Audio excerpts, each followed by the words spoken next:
Сәлеметсіздер ме балалар? Бүгін біз сіздермен литосфераның тектоникалық қозғалысы туралы қарастырамыз.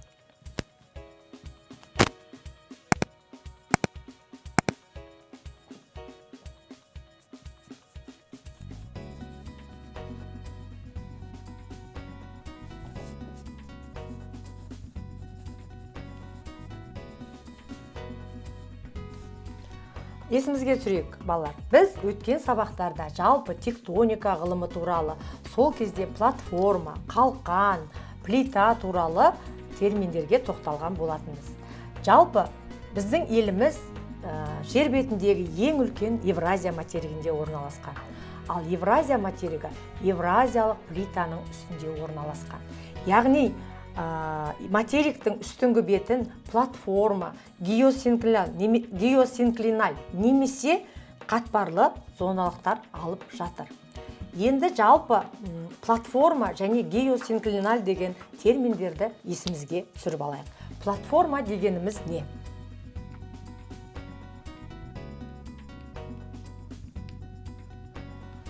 Жер қыртысының салыстырмалы түрде қозғалмайтын бөлігін платформа деп атаймыз.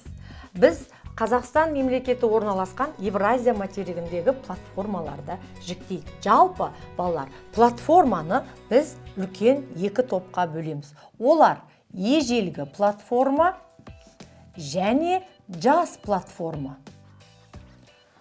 Евразия материгінде Кембрийге дейінгі екі ежелгі платформаны кездестіруге болады. Олар Шығыс Европа жазығы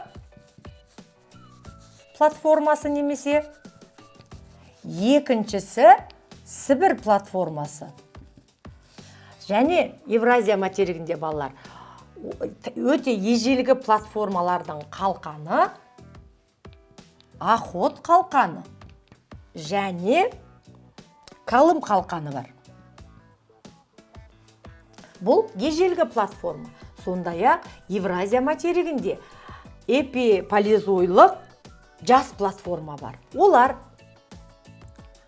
Батыс Сібір платформасы және Туран платформасы. Бұл платформалар жас екен және олардың жер бедері өте ойпатты екен. Жалпы, балалар, Шығыс Европа, Сібір платформаларында қалқандар кездеседі. А қалқан дегеніміз не? Платформалардың кристалды іргетасы жер бетіне шығып жатқан бөлігін біз қалқан деп өткен сабақтарда айтқанбыз. Олай болатын болса, Шығыс Европа платформасында Украина және Балтық қалқаны, ал Сібір платформасында Анабар және Алдан қалқаны бар екен. Бұл платформа қалқанның барлығы, балалар, Евразия материгінде. Біз Евразия материгі бойынша қарастырып жатырмыз. Жалпы, балалар, платформада баяу тербелетін төменгі және жоғарғы көтерілген жер ауданы ол 2-3 километрден аспайды екен. Ал геосинклинальда ол көбірек болады. Сонымен платформа туралы бізде түсінікті болса, келесі оған қарама қарсы термин деп айтуға болады. Геосинклиналь. Ал ол не дегеніміз не? Жалпы геосинклиналь дегеніміз жер қыртысының ауқымды, өте қозғалмалы, ұзына бойы созылған бөлігі екен. Біз алдыңғы сабақтарда геосинклиналдық белдеулер туралы қарастыратын боламыз. Ал жалпы геосинклинальда, жалпы литосферада тереңдікте жатқан күш әсерінен қозғалады. Оларды біз тербелмелі қозғалыс деп айтамыз, немесе оларда арғарай қатпарлану жүреді. Қатпарланумен бірге терең жарықтар да жүреді. Яғни терең жарықтар болған жерлерде нәтижесінде опырылған жыра сайлар пайда болатын болса, және керісінше төбелер де пайда болады екен. Яғни литосфера бөлімінде болып жатқан құбылыстар деп айтуға болады. Немесе тектоникалық қозғалыстың түрлері деп қарастыруға болады.